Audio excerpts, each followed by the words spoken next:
Alden, it's your update. And nasa Hong Kong pala si Alden. At winelcome si Alden ng mga Pinoy dyan sa Hong Kong. At pinakilala na siya bilang newest OWA Ambassador. Ito yung video. Ang pinakabagong OWA Ambassador, mga kababayan. Siyang kaibigan ko po talaga. At talagang mahal na mahal ko. Ladies and gentlemen, Mr. Alden Richard! Yun eh. US OWA Ambassador. Ang nakapo mo eh. Hello po, magandang tanghali po sa mga kababayan po natin na nandito ngayong tanghali. Una po sa lahat, syempre, gusto ko po magpasalamat sa opportunity na binigay sa akin ni Admin PY. Of course, nagsimula naman po lahat ng to nung ginawa po namin yung pelikula namin na sinunod po namin dito sa Hong Kong, which is Hello Love Goodbye. Kumbaga, parang mas, of course, aware naman po ako, hindi naman po din sa akin kaalaman kung ano yung mga ginagawang sakripisyo at paghihirap. At, para mabigyan ng magandang buhay yung mga pamilya nila sa Pilipinas na ginagawa po ng mga kababayan nating OFWs. But, since nagawa ko po yung pelikula, parang mas lumalim po yung pagmamahal ko sa mga OFW po nating kababayan. Kasi number one po, hindi naman po talaga madali na lumayo sa ating mga mahal sa buhay para magtrabaho, para kumita ng pera, mabigyan sila ng magandang buhay. At hindi rin po biro na mamasukan po sa bansa na banyaga sa atin. So, sabi ko nga po, pagkatapos kong gawin yung pelikula, paano ko ba may sustain or mapapahaba yung connection ko po sa mga kababayan nating OFW? Kasi being immersed in the culture of the OFWs, nagkaroon ako ng special na bahagi yan sa puso ko. And right now, in the program of OWA, of course, of our admin and of our DY, mas nabigyan ko ako ng knowledge kung ano po yung mga kailangan ng ating mga kababayang malayo sa atin sa Pilipinas. Ang kagaya nga po ng sinasabi ni Admin kanina, hindi po kayo nag-iisa. Nandito po ang OWA, nandito po kami. Gusto po namin kayong bigyang pansin. Gusto po namin malaman nyo, nakakampi nyo po kami sa lahat po ng mga suliranin at pagsubok na nararanasan po ninyo. And of course, ako po bilang isang public figure and of course, kung ano man po yung narating ko naman sa profession ko ngayon, I owe it to you guys, siyempre sa mga tao po na naniniwala at sumusuporta sa amin. So right now po, I'm using that platform to give back para matulungan ko rin po kayo sa inyong mga pangangailangan. At siyempre ngayon po na I'm given the platform by our admin, I will do the most I can because the past 15 years of my career has been so good.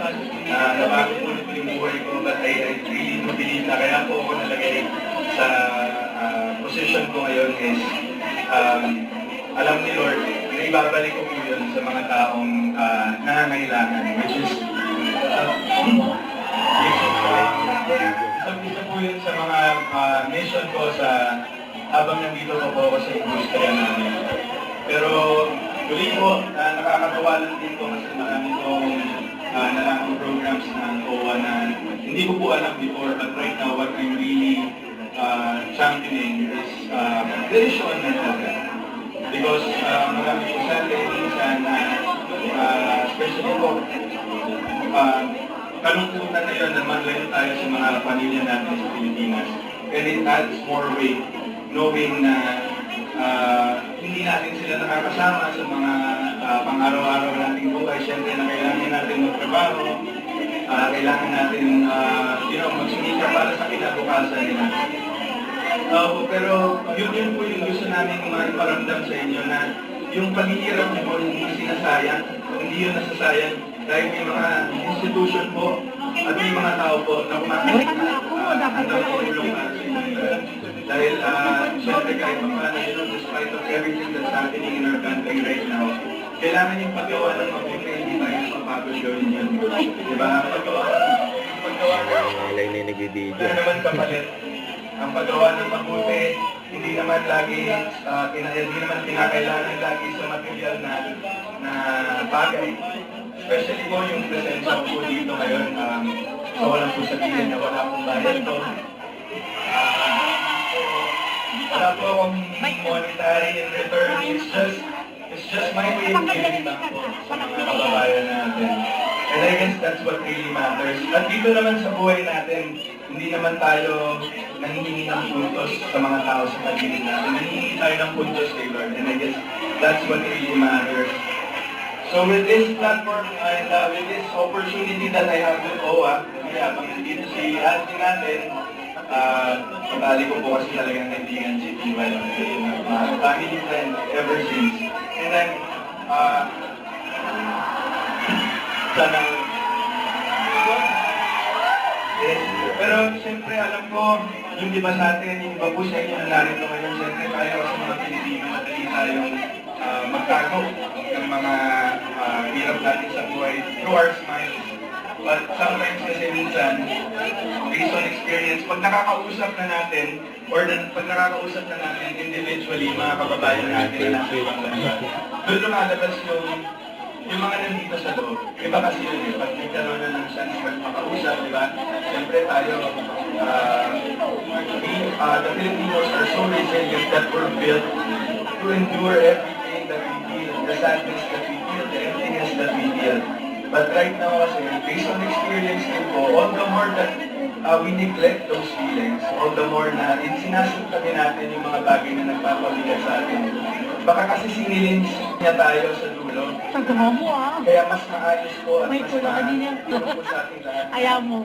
Hindi na po Oh, natin sige, ito sige. sa mga taong handang makinig. At nandiyan po ang OWA.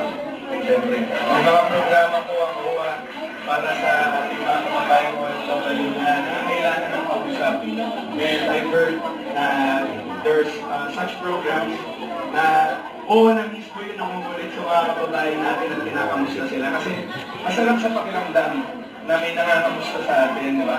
Masarap sa pakiramdam na may nakakaalala sa atin. Kasi siyempre, alam ko po yung buhay natin dito, especially yung mga kababayan natin, pagising sa umaga, trabaho, sa hindi pa po sa inyo, works, multiple jobs, and ramdam ko po yung hirap. Not because of anything else, but because I felt it while doing the film. And then, siguro ito na nga po yung opportunity ko para masabi ko na dahil po nagkaroon ng maraming achievements yung pelikula namin, not only in the Philippines, but globally, dahil po sa inyo. And the reason I'm here is para maibigay yung pagpapasalamat ko na impact ng mga guys. Kung ano po yung blessing na nagawa niyo sa akin. So maraming yun, sobrang excited lang po ako on what's ahead for this campaign that I'll be having with you guys. Alam ko po, yung iba sa atin minsan nawawala na ng pag-asa, it feel like nothing makes sense anymore. Pero siguro, above all else, siguro yung pananampalataya po natin kay Lord, sana yun yung huwag natin ikalimutan. Dahil yun siya lang naman po ang kakampi natin towards the end, and of course yung mga taong nagmamahal sa atin. And yun po, sana with all of this, sama-sama tayo, siyempre maka-encourage tayo ng iba pa natin mga kababayan OFWs to be part of the movement and to be part of the programs of OWA.